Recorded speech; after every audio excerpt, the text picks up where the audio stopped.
Benarkah apabila kita berbahasa roh, maka imun tubuh kita akan meningkat sebesar 30-40% sehingga kita pun menjadi kebal terhadap virus corona?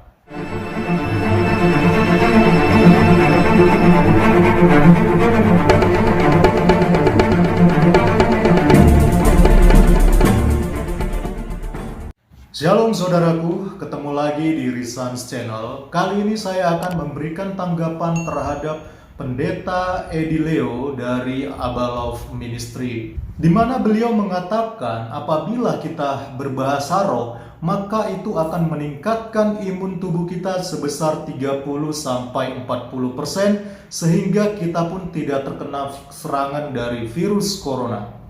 Tetapi sebelumnya, video yang saya tampilkan ini sudah saya cut karena video aslinya terlalu panjang dan saya hanya ingin menanggapi bagian yang ingin saya luruskan. Kalau saudara ingin melihat videonya secara utuh dan lengkap, linknya ada di description. Mari kita saksikan videonya. Menurut riset, saudara, ini sudah terbukti.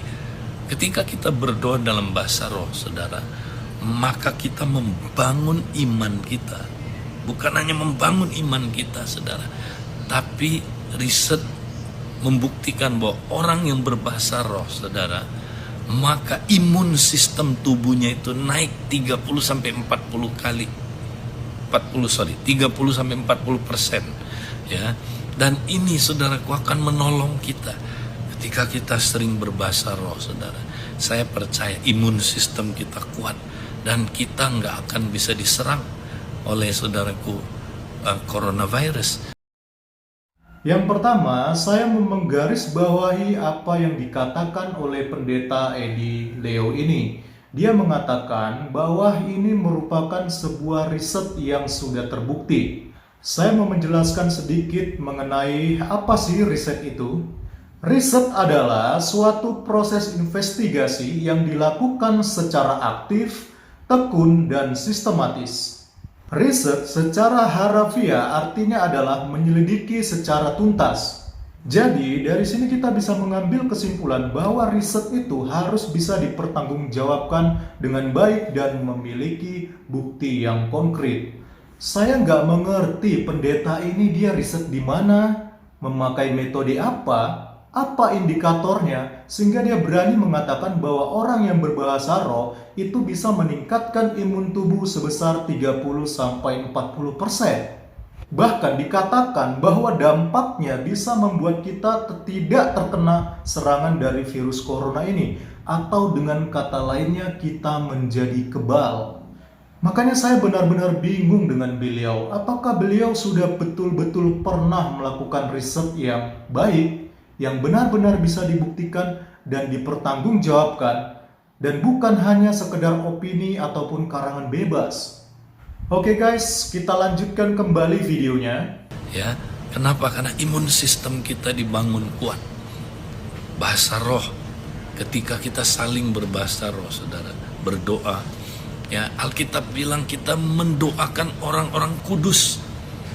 Jadi kalau semua orang kudus berdoa pakai bahasa roh, kita sedang, saudaraku, mendoakan, saling mendoakan dalam roh yang dipimpin oleh Roh Kudus, sehingga orang kudus kuat mengalami, saudaraku, tantangan-tantangan di masa yang sukar ini. Jadi mari kita praktekkan berdoa dalam roh. Yang kedua, beliau mengatakan apabila semua orang-orang kudus berbahasa roh, maka kita akan bisa menghadapi masa-masa yang sukar ini. Kalau di dalam video utuhnya, teks yang dimaksud oleh pendeta ini itu berasal dari Yudas pasal yang pertama, ayat 17-23. Saya sudah membaca pasal ini secara keseluruhan, tetapi saya tidak menemukan apa yang dimaksud daripada pendeta ini dengan mengatakan bahwa orang-orang kudus harus berbahasa roh. Tetapi ada sebuah kalimat ataupun kata yang mendekati apa yang disampaikan oleh pendeta tersebut, yaitu dari Yudas pasal yang pertama ayat yang ke-20. Saya akan bacakan. Akan tetapi kamu, saudara-saudaraku yang kekasih, bangunlah dirimu sendiri di atas dasar imanmu yang paling suci, dan berdoalah dalam Roh Kudus. Pendeta Edi Leo mengatakan bahwa berdoa di dalam bahasa roh, sementara di dalam teks ini mengatakan berdoalah dalam Roh Kudus. Secara penggunaan kalimat saja, dua hal ini sudah sangat berbeda. Jadi saya tidak mengerti dari mana pendeta Edi Leo menafsirkan bahwa orang-orang yang ada pada waktu itu di dalam teks ini sedang berdoa di dalam bahasa roh. Karena berdoa di dalam Roh Kudus tidak serta-merta harus didefinisikan berdoa di dalam bahasa roh. Artinya bisa juga didefinisikan sebagai orang yang benar-benar atau sungguh-sungguh berdoa di dalam pimpinan Tuhan. Jadi tidak boleh ditafsirkan secara bebas atau digiring opini bahwa teks ini mengatakan bahwa harus mutlak berdoa di dalam bahasa roh. Nah, dari sini kita bisa mengambil kesimpulan bahwa apa yang disampaikan oleh pendeta ini dari videonya sama sekali tidak memiliki dasar Alkitabiah yang jelas. Tidak objektif dan terkesan mengarang bebas serta tidak bisa dipertanggungjawabkan dengan baik. Nah, saudaraku, mari kita menjadi orang percaya yang tidak menafsirkan ataupun memperkatakan firman Tuhan sesuka hati kita saja. Apalagi jikalau tidak mempunyai bukti-bukti yang jelas dan tidak bisa dipertanggungjawabkan dengan baik.